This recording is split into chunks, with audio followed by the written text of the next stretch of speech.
I never imagined betrayal would wear the face I loved the most. My name is Daniel Carter, and for the longest time, I believed I had the perfect marriage.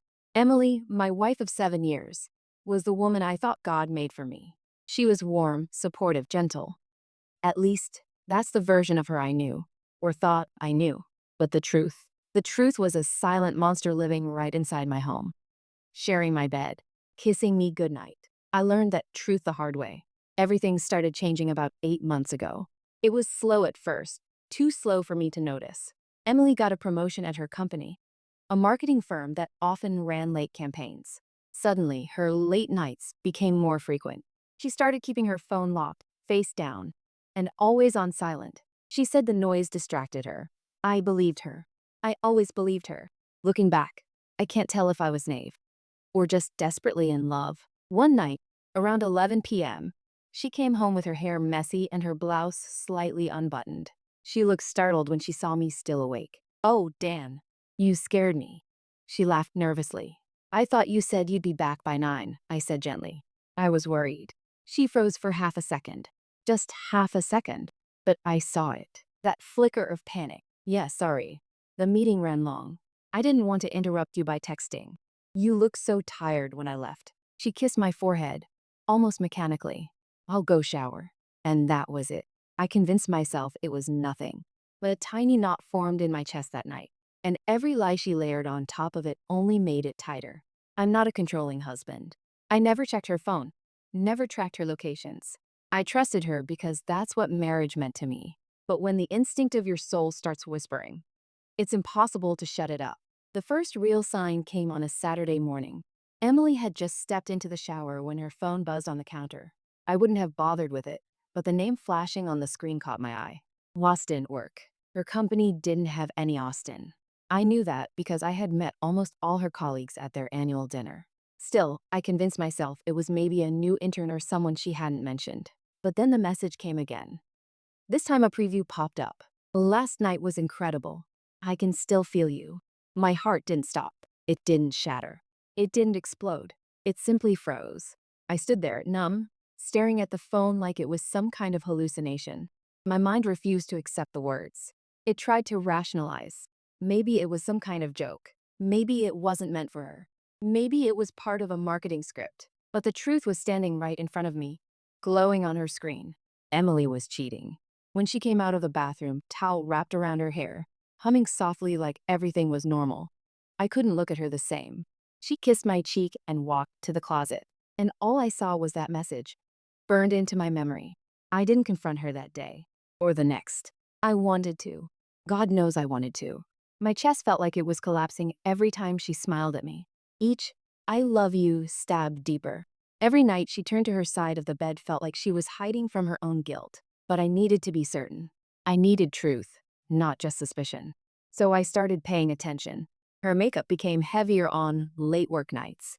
Her perfume, one she never wore for me, became her new signature. She began guarding her phone like it was made of gold, taking it to the bathroom, turning off notifications, sleeping with it under her pillow. I watched. I learned. I waited. One night, pretending to be asleep, I heard her whispering on the phone. Her voice was low, soft, almost trembling with excitement. "No, he doesn't suspect anything. I promise, Austin. Just a few more days." A few more days for what? I didn't know then, but I was going to find out. The breaking point came during our anniversary week. I had planned a surprise dinner, booked her favorite restaurant, bought her a necklace she had been talking about for months. I wanted to remind her of us, of what we had built. She came home 2 hours late. No excuse, no apology, no smile. "Emily, where were you?" I asked calmly. She didn't meet my eyes. "Meeting. I told you." No, she hadn't. "Are you sure?" I pressed, watching her expression shift. She stiffened. "Dan, I'm exhausted. Can we not do this right now? We're supposed to go out tonight." "Oh, right. Sorry. I completely forgot." No guilt, no remorse. She changed quickly, acting irritated the whole time, and halfway through the dinner, she kept glancing at her phone. When I placed the small velvet box on the table, she sighed. "Dan, I didn't get you anything." It wasn't her words. It was how she said them. Detached, cold, uninvested, like she wasn't here with me. She was somewhere else, with someone else. And that's when I realized I wasn't losing her. I had already lost her. After dinner, she said she was too tired and wanted to go straight to bed. She fell asleep instantly, or pretended to, but I couldn't. I lay beside her, staring at the ceiling, feeling like the air in the room was suffocating me. That night, I made a decision. If my wife could lie so easily, if she could cheat, pretend, manipulate, if she thought I was weak enough to never find out, then she was about to learn exactly who she married. I wasn't going to scream. I wasn't going to fight. I wasn't even going to confront her. I was going to expose her with evidence she couldn't run from. And so, the next morning, when Emily left for work, I followed her, quietly, carefully, and what I saw changed everything. Because she wasn't going to her office. She was going somewhere else, with someone else. And what I witnessed that morning shattered the last remaining piece of my heart. And when I saw whose arms she ran into, I realized her betrayal was far deeper and far more personal than I ever imagined. If I hadn't followed her that morning, I might have spent the rest of my life living in her lies. But once truth knocks, it kicks the door down. Emily drove across town, way past her office, into a quiet residential area. She parked in front of a beige two-story house, one I knew very well. My chest tightened as soon as I recognized it. It was the home of my coworker and my closest friend, Mark Reynolds. My heart didn't break this time. It detonated. I sat in my car, watching her walk up the driveway with a confidence that told me this wasn't her first visit. She didn't knock. She didn't wait. She let herself in with a key. A key. Mark had given her a key. I felt sick. My hands trembled against the steering wheel as if my body was rejecting reality. My wife and my friend, the two people I trusted most, had betrayed me together. I didn't go to the door. I didn't storm in. I stayed parked down the street, forcing myself to breathe. The house felt like a battlefield, and I wasn't ready to walk into gunfire just yet. So I did what I came to do. I collected evidence. I took pictures of her entering his house, pictures of her car in his driveway, a timestamp, a location tag, cold, undeniable proof. But the worst part wasn't the betrayal. It was the laughter. When I rolled down my window slightly, I heard them. Through an open upstairs window. Emily's laughter, bright, carefree, the way she used to laugh with me, floating out into the morning air. My stomach twisted. I didn't think I had tears left, but one escaped anyway. After a while, anger replaced grief. So I waited. An hour passed.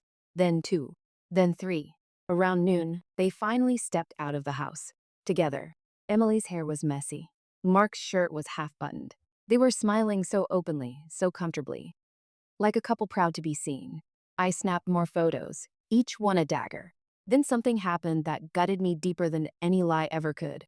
Mark leaned in, cupped Emily's face gently, and kissed her. Not a quick peck, not a rushed kiss filled with guilt, but a slow, familiar, romantic kiss. A kiss filled with history. I had given that kiss to Emily 1,000 times. Now she gave it to another man like it meant nothing. She held his hand. He kissed her forehead. They whispered and laughed. They looked in love. They looked like they were building a life. And I, the husband, was nothing but a shadow watching them from a distance. I left. I couldn't watch more. But as I drove away, the pieces started connecting in a way that terrified me. Mark had been distant at work. He avoided eye contact. Emily kept defending him whenever his name came up, saying, "Mark's just stressed. Don't judge him." They had history. They had chemistry. But the worst part, I realized something I should have noticed months ago. Mark and Emily had become close because I had unintentionally introduced them. She met him through me at our office Christmas dinner 2 years ago. They talked for maybe 20 minutes. I remembered thinking it was harmless. God, I was so stupid. I drove to a nearby cliffside to overlook my thinking spot. I sat there for almost an hour, staring at the ocean, battling a storm inside me. I wanted to scream. I wanted to break something. I wanted to confront them both and watch their faces crumble.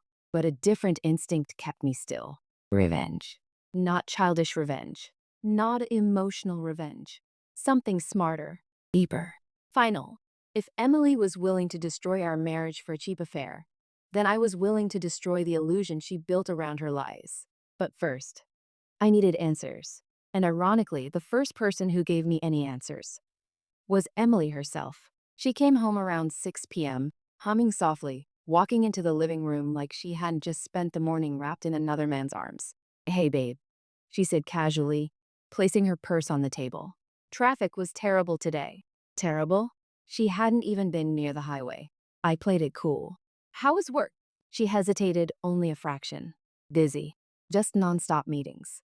I'm exhausted." The lie was flawless. Smooth. Practiced. "Really?" I asked, forcing a smile. "Did you meet with any new clients?"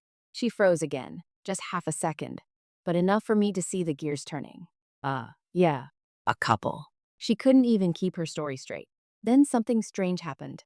She walked over and hugged me. A long, soft, affectionate hug. "I missed you today," she whispered. All I could think was, "You were kissing another man 3 hours ago." But I hugged her back because I needed her guard down. I needed her to believe I was still blind. Inside my pocket, my phone pressed against my thigh, full of evidence she didn't know I had. If she could lie for months, I could lie for a few days. That night, she made dinner, pasta, my favorite. She chatted about her coworkers, about project deadlines, about office gossip. Every sentence was a lie dressed in casual conversation. I studied her face carefully. She wasn't nervous. She wasn't guilty. She didn't slip once. She was confident because she believed I'd never suspect her. And that's when I realized Emily wasn't just cheating. She was planning something. Her calls late at night. Her whispering, "Just a few more days." Her increasingly cold behavior toward me. She wasn't having an affair because of passion. She was preparing for an exit. And I had a terrifying suspicion. They weren't just betraying me emotionally. They might be trying to take something bigger. My home. My assets. My company shares. Everything. Emily was playing a long game. She was planning a future with him. One that didn't include me. And I was done playing along. But before she could finish destroying my life, I made one decision. One that would turn her carefully built world into ashes she never saw coming. The moment I realized Emily wasn't just cheating, but planning an entire future without me, something inside me changed. The grief burned away, leaving only clarity. If she wanted war, she was going to get the kind she never trained for. But I couldn't move blindly. I needed proof, real proof. Not just photos of her walking into another man's house. I needed her lies recorded, her intentions exposed, her true face captured. So the next morning, while she was in the shower, I quietly slipped a tiny voice recorder into her purse. It was small enough to be mistaken for a pen cap. Then I placed a second one under the passenger seat of her car. If she and Mark were plotting anything, I'd hear every word. But what I discovered later that day was far worse than anything I had imagined. Emily left for work at 8 a.m. I waited for exactly 30 minutes, then drove in the same direction, but didn't follow her this time. I went to the house she had visited yesterday, Mark's house. And sure enough, her car was already there. Same driveway, same routine, same lie. But I didn't need to watch again. I already understood their patterns. Today, I was focusing on the audio. Around noon, I returned home and listened to the recording from her purse. The first hour was silence, just the sound of her car engine and footsteps. But then voices. Emily's voice. Soft, flirty, too comfortable. And Mark's voice. Low, confident. A tone he never used in the office. I pressed the earbuds deeper and listened. Emily. He still doesn't suspect a thing. Mark. Good. We just need a little more time. My stomach dropped. Emily. I'm trying. But he's been asking more questions lately. Mark. Then play it cool. You're good at that. She laughed. A laugh I hadn't heard in months. Emily. I just want this to be over. I want to move in with you. I'm tired of lying. Mark. You won't have to lie much longer. Once the papers are ready, he won't have a choice. The papers. My heart froze. What papers? Emily continued. Millie, you're sure the lawyer said everything will work out? That I'll keep the house. Mark, if we do this right, yeah. You get the house. And half of everything else. He'll walk away with nothing if he doesn't play smart. House. Assets. Half of everything. They weren't planning to leave me. They were planning to strip me clean. Emily. And what if he fights back? Mark, you won't. Dan's not that type. That man trusts too easily. Trusts too easily. That line cut deeper than every affair they'd shared. Emily hesitated before whispering. Emily, I just want our life to start. You and me. No secrets. Mark, it will. Soon. Then I heard kissing noises. Soft, slow, intimate. I ripped the earbuds out before I threw my phone across the room. I sat there, breathing hard, staring at the wall like it could make sense of what I'd heard.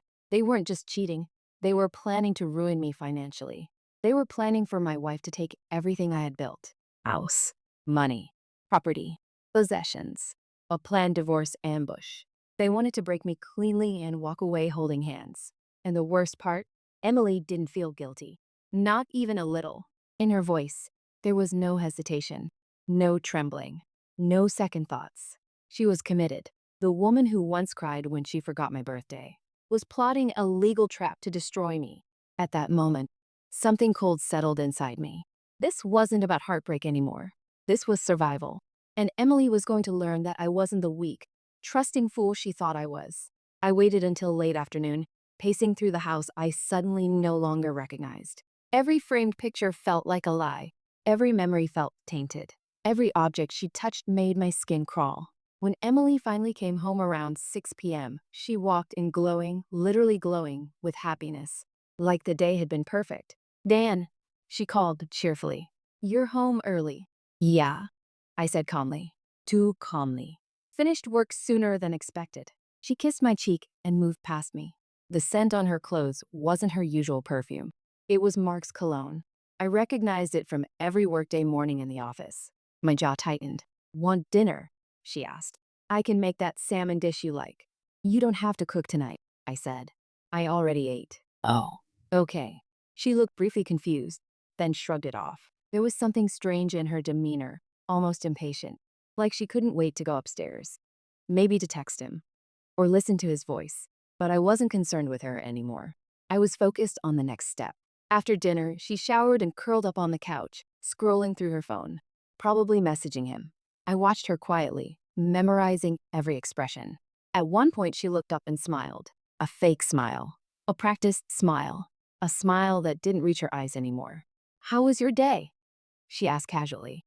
I almost laughed. If she only knew. "Good," I replied simply. Inside, my pulse hammered with the audio recorder lying in my pocket. But I kept my face blank, emotionless, just like she had. Then she said something that made bile rise in my throat. "I'm glad we're doing okay, Dan. Work's been overwhelming, but I'll make it up to you soon." Make it up to me. Soon? She was planning to betray me soon, and she had the nerve to pretend we were fine. I forced a soft smile. "I know. I love you." She smiled gently. "I love you too." Her lie hit me like a bullet, and yet she said it effortlessly. At around 10 p.m., she went upstairs to sleep early. 15 minutes later, her voice drifted softly from behind the closed bedroom door. She was on the phone. With him. Whispering like a love-struck teenager. I didn't listen this time. I didn't need to. Because I had enough. Enough proof. Enough clarity. Enough rage. Tonight, I decided one thing. I wouldn't confront her. I wouldn't yell. I wouldn't expose her immediately. No. I would let her walk straight into her own destruction, and she would never see it coming. I stepped out onto the balcony, cold wind hitting my face, and called the one person I knew I could trust, my attorney, Michael Kent. He answered on the second ring. "Then? Everything okay?" "No," I said quietly, "but it will be." "What's going on?" "I need to talk," I said, urgently. There was a pause. "Is Emily home?" "She is," I said, staring at her shadow moving behind the bedroom curtains. "But she won't be for much longer. Because tomorrow morning, I was going to set in motion a plan that would trap Emily and Mark in their own game. A plan that would flip their betrayal into the downfall they never saw coming."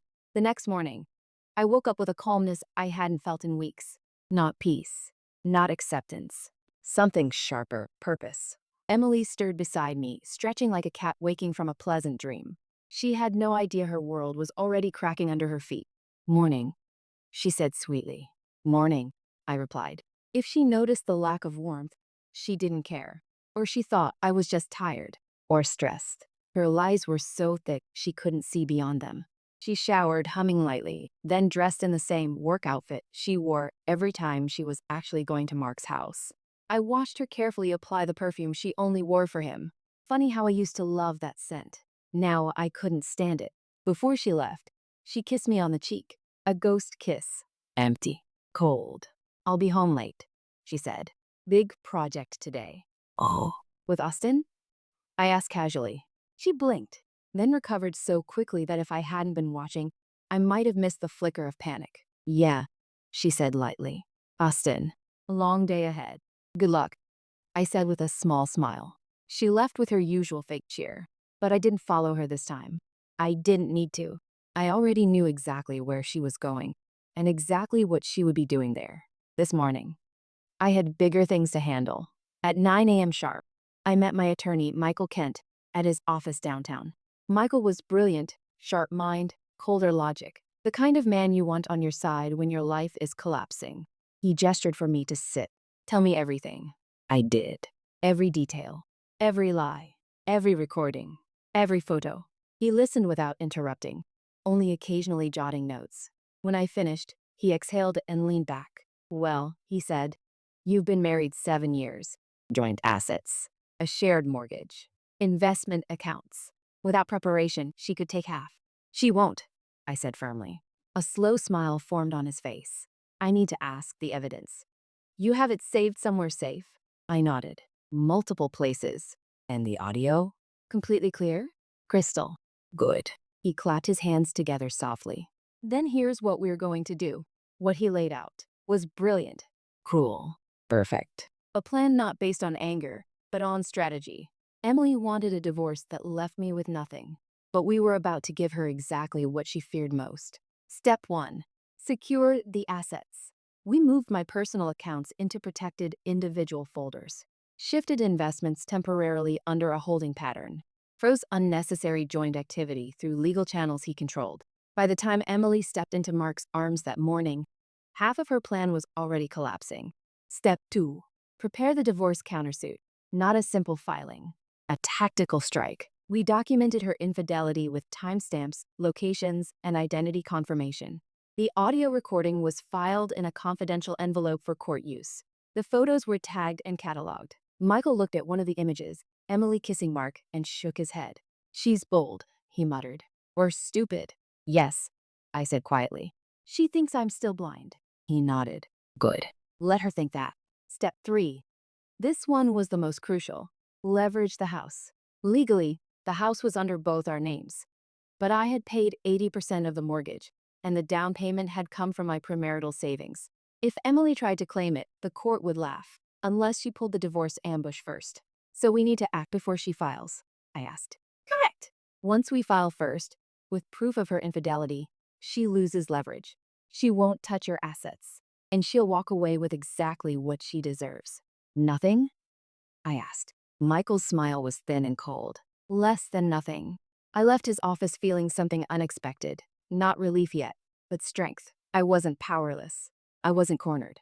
I wasn't the naive husband she thought she could manipulate. But there was still more to do. I drove straight to my office, greeted everyone as usual, and headed to the IT department. That's where I quietly met with our lead tech analyst, Ray. Hey Dan, he said. Need something? Yeah, I replied softly. Something delicate. Ray raised a brow. Sure. What is it? I handed him a small slip of paper. A single email address. Emily's. I need access to all cloud backups linked to this account, with timestamps. Quietly. Ray didn't question it. He trusted me, more than my own wife did. Give me 2 hours, he said. I nodded. No rush. But inside, I was burning, because deep down, I knew what I might find: years of messages, photos, plans. And 2 hours later, I was right. Ray knocked on my office door and entered with a USB drive. You didn't get this from me, he said. I thanked him, plugged it in, and opened the folder. There were hundreds of messages, some going back months, some going back a year. Emily had been involved with Mark far longer than I'd suspected. And the messages, God, they weren't just romantic. They weren't just intimate. They were strategic. One message from Emily read, once the divorce hits him hard, he'll be too emotionally drained to fight it. We get the house and 50% automatically. You said the lawyer agreed, right? Another from Mark. He's weak. Make him feel guilty. He'll sign whatever you want. Weak. Guilty. Manipulated. That was their plan. And then I read the message that ended whatever last piece of affection I had left. Emily. After all I put up with these years, I deserve everything he has. Everything I had. Not love, not forgiveness, not rebuilding, just money, property, security. I leaned back in my chair, numb. These weren't the words of a conflicted woman making a mistake. They were the words of someone who had already left the marriage long ago and was using me until her new life was ready. But she miscalculated one thing. I wasn't going to let her walk away with a cent. By early evening, my plan was nearly complete. But I needed one more thing. Undeniable confirmation. Her voice, her words, her intentions. So I drove home early and waited. Emily arrived around 6:15 p.m., smiling tiredly. Long day, she sighed as she stepped inside. Oh, I asked casually. With Austin again? She froze. But this time, she didn't recover. Her face shifted, barely noticeable, but enough. A tiny crack in her mask. Why do you keep asking about him? She said too quickly. No reason, I replied softly. Just curious. She looked away, then headed upstairs. And I followed, quietly, slowly, as she walked into the bedroom and immediately grabbed her phone, dialing someone. She didn't know I was standing in the doorway. And she certainly didn't know her phone was still linked to a recorder on my end. I listened. Emily, whispering. Hey, baby. Yeah, he has no idea. Trust me. Tomorrow we start the plan. The plan. Tomorrow. Emily, I'll come by in the morning. We'll go over the papers together before I file. You won't see a thing coming. I felt a slow, cold smile form on my lips. Oh, Emily. I was counting on that, because tomorrow morning wasn't the day Emily would destroy me. Tomorrow was the day I would destroy her. The next morning, I woke before dawn. I didn't sleep. I didn't need to. Today wasn't a day for emotions. Today was execution. Emily slept soundly beside me, breathing softly, unaware that before the sun set, her world, her carefully constructed, deceitful world, would collapse in on itself. At 7:30 a.m., she stirred. At 7:45, she sat up. At 8, she showered, humming the same light melody she always did when she planned to see him. And at 8:20, she came downstairs in a crisp blouse, hair freshly curled, perfume thicker than usual. Big day? I asked, sipping my coffee. She flinched slightly. Yeah, big meeting. With Austin? I asked, my voice casual. She froze again, this time longer. Then she forced a smile. Yes, with Austin. I nodded. I hope it goes well. We stared at each other for a moment, her pretending everything was normal, me pretending I didn't already know her entire plan. She kissed my cheek, grabbed her purse, and left, and the moment the door closed, I exhaled. Showtime. By 9 a.m., I was sitting across from my attorney, Michael, in his office. He pushed the final stack of papers toward me. This is everything, he said. Filing today ensures she has no leverage. The evidence seals it. I signed. My hands didn't shake. My heart didn't race. It felt like signing a release form, letting go of something toxic. Michael gathered the documents. I'll have the courier deliver her copy to Mark's address, just like you requested. Good. Dan, he said slowly. This will crush her. You understand that? Yes, I said, standing. That's the point. Next step, getting Mark involved, but not the way Emily planned. I drove straight to his house. My car was hidden down the street again, but this time, not because I was afraid to be seen. This time, I wanted them off guard. I walked up the driveway calmly, knocked on the door. When it opened, Mark stood there, pale and shocked, wearing nothing but sweatpants. Dan? He choked. What? What are you doing here? I smiled politely. Morning, Mark. His eyes darted behind him. He was hiding someone. I didn't need to see who. Can we talk? I asked. He swallowed. Listen, man, Before he could finish, a woman's voice floated from the living room. Who is it, baby? Emily. He panicked, stepping outside and shutting the door behind him. Dan, please. It's fine, I said calmly. You don't need to explain. You'll understand in a moment. I pulled out a small envelope and handed it to him. What's this? He asked nervously. Open it. He hesitated, then slid out the contents. When he saw the header, Notice of Divorce Proceedings, his stomach visibly dropped. When he saw the attached photos of him and Emily, his face drained entirely of color. When he saw the transcript of the audio recording, he stopped breathing. This is illegal, he whispered. No, I said evenly. It's not. And it's already filed in court. He looked like he might collapse. Dan, please. I'm sorry. She She said you didn't, she told me. Save it. I cut him off. You're going to need your breath for your own legal issues. My what? A step closer. You work at my company, Mark, and sleeping with an employee's spouse violates your contract. HR will be receiving this same evidence an hour after Emily receives her papers. His mouth fell open. You'll lose your job, I said simply. Effective today. He looked like he might throw up. And Emily, I added softly, is about to lose a lot more. Mark grabbed my arm. Dan, please, don't ruin her. I shook him off. She did that herself. I turned and walked away. Behind me, I heard him slam the door and shout her name. Perfect. Let them panic together. Step 3. Deliver the final blow. Emily expected to meet Mark this morning to finalize divorce papers, to celebrate the beginning of their new life. Instead, she was walking straight into a trap. I drove to her office, not the place she pretended to work, but her real company. I waited in the reception area. At exactly 11:12 a.m., Emily walked in confused, holding her ringing phone. Mark was calling her, over and over. She ignored it, frustrated. Emily Carter? The receptionist called. Yes? She said, stepping forward. The woman handed her a large envelope. This is for you. Delivered by courier. Urgent. Emily frowned. Thanks. She turned, opened it, and froze.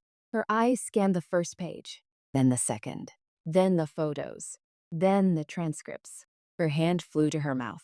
Her legs buckled. And then, finally, she looked up and saw me standing 10 feet away. Her eyes widened in pure horror. Dan? I stepped closer. Her voice cracked.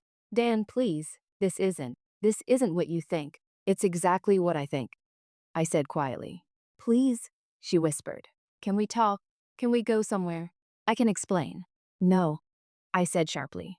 I listened to you explain everything already. Her face drained. You plan to destroy me, Emily, I said. Take the house, the money, everything.